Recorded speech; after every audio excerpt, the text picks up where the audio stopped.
대선서 압승을 거둔 트럼프 당선인이 2기 인선에 본격 착수했습니다.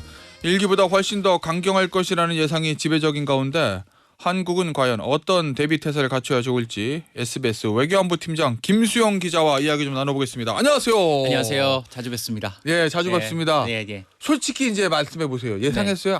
압승?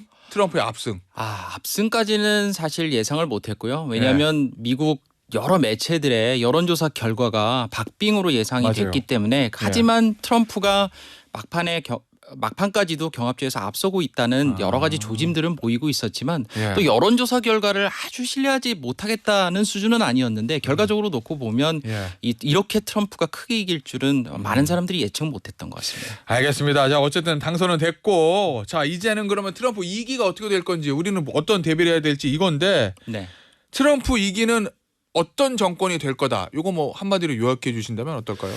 1기 트럼프 정부는 아메리카 퍼스트 뭐 이렇게 표현을 하는데 이걸 추진하는 정권이었다고 한다면 2기 트럼프 정부는 트럼프 퍼스트, 이걸 실현할 수 있는 어떤 구도와 틀과 배경이 마련돼 있다, 이렇게 평가할 수 있을 것 같습니다. 이 아메리칸 퍼스트보다 트럼프 퍼스트면 더 무서운 거 아니에요? 왜냐하면요, 트럼프가 본인이 마음먹은 거를 실현할 수 있는 물적 토대가 돼 있는 게 그때랑 뭐가 다른 건데요? 1기 때랑. 일단 상하원을 모두 장악할 가능성이 매우 큽니다. 근데 1기 때랑은 또 다른 게 전부 트럼프주의자들이거든요.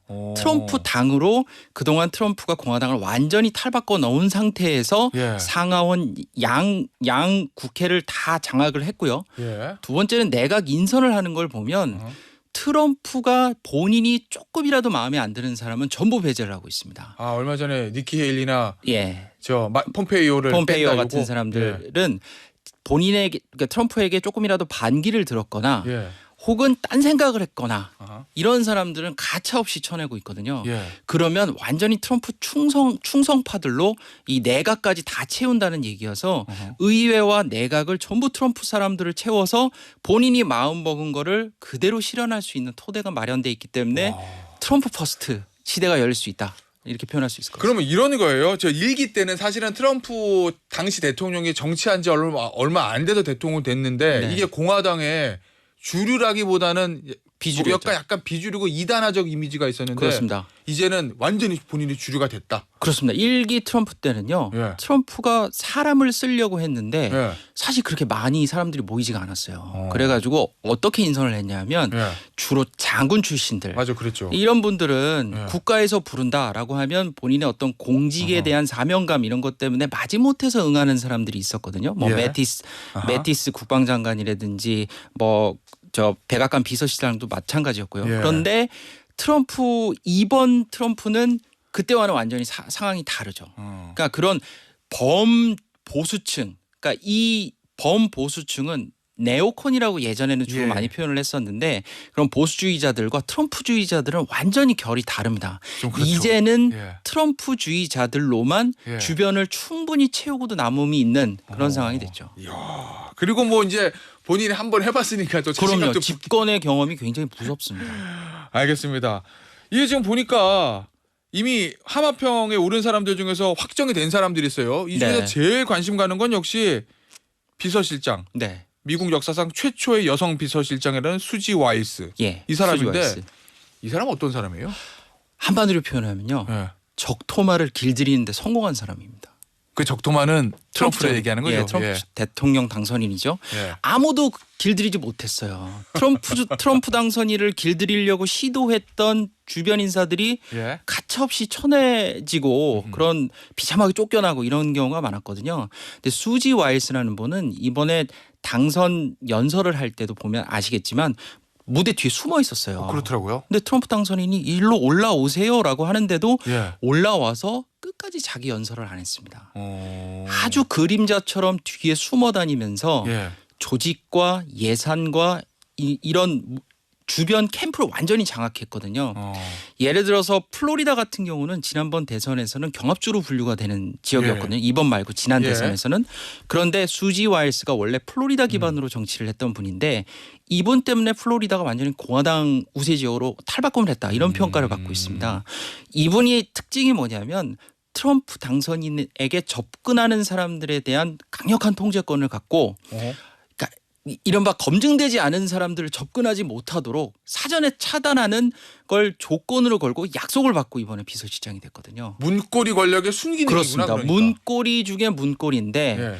일기 트럼프에서는 트럼프 백악관 비서실장을 했던 프리버스나 예. 뭐 스티븐 배넌, 이방카, 뭐 쿠슈너 이런 사람들이 문고리들이 여러 개가 있었어요. 맞아. 그러다 보니까 예. 각자 여러 사람들을 통해서 어떤 사람들이 어떻게 접근하는지 모르다 보니까 예. 일기 트럼프 때는 인수위 때도 사고가 많이 났습니다. 그래서 국가안보 보좌관이 결국은 뭐 임명된 지 며칠 만에 막 경질되고 그랬거든요. 예. 근데 지금은 초반 상황을 보면 굉장히 조용하고 부드럽게 인수위가 넘어가고 있는데 그게 수지 와일스 덕분이다라는 얘기를 하고 있습니다. 그리고 나서지 않으니까 트럼프 당선인이 좋아하긴 하겠네요. 그렇습니다. 나서면 또 싫어할 그렇습니다. 텐데. 트럼프의 이고를 예. 정말 잘 이해하고 있는 사람이죠. 알겠습니다. 아니 그리고 저 외신 요새 보니까 제일 궁금했던 거 하나 그 아들 있잖아요. 네네. 주니어. 네. 그 주니어가 지금 뭐 인선을 책임진다 뭐 이러고 있던데 그 일기 때도 이방카랑 그 사위인 쿠슈너가 네. 선임 고문하고 했지만 네. 그 가족들이 정치 전면에 나서는 거에 대해서 미국 국민들이 반감 없어요? 우리나라 같으면 난리 났을 것 같은데. 이게 문화적인 토양도 좀 많이 다른 것 같고요. 예. 트럼프는 원래 가족들에게 의지해서 정치를 많이 했었거든요. 뭐 이 예전- 아들뿐만이 아니라 지금 며느리들도 다 지금 직함을 갖고 그러더라고요. 일을 하고 있는 상황이기 때문에 예. 아예 대놓고 트럼프 주니어는 내가 누구를 추천했고 누구는 안 되고 막 젤렌스키 조롱하는 막 SNS도 맞아요. 올리고 그러잖아요. 예. 그런 식으로 적극적으로 정치에 개입하고 있습니다. 그거를 용인을 해주는구나. 확실히 네. 문화가 다르긴 다르네요. 네. 자, 수지 와이스 말고 지금 이미 인선된 사람들 중에서 우리가 눈여겨 봐야 될 사람 또 누가 있을까요? 뭐 이번에 국경 짜르로 임명했던 톰 허먼이나 예. 스테파닉 UN 대사로 임명한 분들 예. 이런 분들이 이제 트럼프가 무엇을 중요하게 생각하는지 좀 엿볼 수 있게 만드는 거죠. 가장 첫 번째는 국경 정책, 예. 이민자 불법 이민자에 대한 대규모 추방 정책을 추진하겠다. 이거를 아주 속도감 있게 추진하겠다는 의지를 예. 보여준다고 할 수 있고요. 국경 짜르를 제일 먼저 임명했다는 건요. 결국 대선 때 그게 아마 효과가 있어서 크게 이겼다 뭐 이렇게 판단하니 가장 큰 선거 어젠다였습니다. 그러니 그걸 더 밀어붙일 수 있다 이런 말씀이시구나. 그렇습니다. 그러니까 취임 첫날에 예. 자기는 독재자가 되겠다 그랬거든요. 오. 트럼프는 나는 취임 첫날만 독재자가 돼서 예. 불법 이민자 뭐 1,200만 명 얘기 나오는데 예. 대규모 추방을 하겠다. 이거를 그 공약을 실현시키기 위해서 가장 먼저 인선을 이런 식으로 진영을 짜고 있다는 걸 엿볼 수 있는 대목입니다. 알겠습니다. 우리나라 입장에서는 미국 대통령이 바뀌면 경제도 중요하지만 외교 안보 아무래도 북한 문제가 있고 네네. 뭐 한미 동맹 항상 중요한 이슈니까 네. 외교 안보 라인이 어떻게 짜여지는지가 제일 관심사잖아요. 네. 일단 국방장관으로 가장 유력한 인물 크리스토퍼 밀러 전 국방장관 대행. 제가 알기로는 김수영 팀장이 단독 인터뷰를 한 걸로 알고 있는데 예. 뭐 몇 달 전에 한국에 오셨을 때 제가 인터뷰를 한 바 있습니다. 이 사람이 지금 제일 유력합니까? 국방장관으로? 그거는 알 수 없습니다. 사실 그냥 해외 언론들이 이제 거론하고 있는 인물 중에 한 명이고요. 사실 장관 인선이라는 거는 뭐 트럼프 당선인의 결정하는 최종 결정권자이기 때문에 지금 누가 된다라고 단정적으로 얘기할 수는 없지만 이분이 약간 주목해야 될 거는 프로젝트 2025라는 헤리티지 재단에서 만든 정책 공약집 같은 게 있습니다. 이게 어떻게 보면 트럼프의 취임 초반 어젠다를 어떻게 추진해 나갈지를 그려놓은 청사진 같은 건데 이거의 국방 분야 대표 저자거든요. 그래요? 그렇기 때문에 트럼프의 국방 외교 안보 정책이 어떤 식으로 펼쳐지겠구나 이거를 가늠해 볼 수 있는 사람인데 이분 인터뷰를 통해서 좀 몇 가지 감을 잡을 수 있었던 거가 있습니다. 자, 그러면은 이 사람이 국방장관을 가든 국무장관을 가든 국가안보보좌관을 가든 뭐 그것도 중요하지만 그 2025 거기 무슨 내용이 있냐 이게 제일 중요한 거잖아요. 그렇습니다. 뭐를 가늠하셨습니까? 그거 보니까. 제가 뭐 크게 세 가지 키워드 정도로 정리할 수 있을 것 같은데요. 첫 번째는 중국에 대한 압박은 더욱 거칠게 진행이 될 거다. 두 번째는 책임과 세 번째는 비용을 분담시키겠다라는 거거든요. 책임은 뭐냐면 북한과 재래식 전투는 한국군이 책임을 져야 된다. 이 얘기고요. 세 번째 비용은 방위비 분담금은 지금보다 훨씬 더 많이 물리겠다. 이 메시지가 명확합니다. 야, 알겠습니다. 자, 중국에 대한 압박은 이제 알겠어요. 네네. 그렇다 치고 북한과의 재래식 전투는 한국군이 책임져라. 그 책임. 네. 그건 뭐예요? 그러면 미군 철수하거나 줄이겠다는 얘기예요? 다양한 해석을 낳는 부분이죠. 예. 하지만 핵 전력을 제외한 핵은 미국이 갖고 있으니 예. 우리가 이건 컨트롤하지만 북한과 어떤 분쟁이 생기거나 전쟁을 하게 되거나 하면 예. 한국군이 책임을 져야 된다. 크리스토퍼 밀러는 저랑 인터뷰를 할 때 한국군 장군들이 전쟁이 났을 때 지휘를 하는 거를 나는 보고 싶다. 그렇게 표현을 하더라고요. 그럼 한미연합소 해체인가? 그거는 그렇게 단정적으로 얘기할 수는 없지만 예. 비용의 문제, 아까 세 번째 말씀드렸던 방위비 분담금을 예. 본인들이 원하는 수준만큼 받지 못한다. 그러면 주한미군이 어떻게 보면 좀 지위가 흔들리거나 예. 일부가 감축이 되거나 그럴 가능성도 배제할 수는 없습니다. 그럼 주한미군은 감축 가능성도 있다. 그걸 막으려면 돈 많이 내라 이거죠, 심플하게. 그렇습니다. 오, 그래요. 근데 거기에 대해서 제가 질문을 여러 개를 했었는데 예. 주한미군의 완전 철수에 대해서는 부정적으로 얘기를 했어요. 예. 하지만 감축과 관련해서는 좀 딱 부러지게 얘기를 안 하더라고요. 이게 돈과 관련된 문제이기 때문에 예. 그게 만약에 미국이 원하는 대로 충족이 되지 않으면 주한미군의 현재 지위와 상황이 바뀔 가능성은 충분히 있겠다라는 생각이 들었습니다. 우리 예전에 그러면 김수영 팀장 그런 일이 있으면 안 되는데 네. 뭐 북한이 쳐들어왔을 경우에 미군의 존재가 뭐 인계철선이 되고 그리고 미 항공모함이 항상 달려와서 막아주고 네. 뭐 그런 얘기들이 있었잖아요. 네. 그게 한미 동맹의 기반이고 그럼 그런 거를 기대하면 안 된다는 얘기예요? 재래식 전력을 한국이 전투를 책임지라는 얘기는? 그러니까 그게 여러 가지 논의가 그 밑에 숨겨져 있는데요. 예. 일단 이 말씀을 먼저 드리고 싶어요. 왜 미국이 해외 주둔하고 있는 미군들을 자꾸 미국으로 불러들이려 하느냐. 예. 트럼프가 왜 그거를 추진하고 하느냐가 중요한 건데요. 예.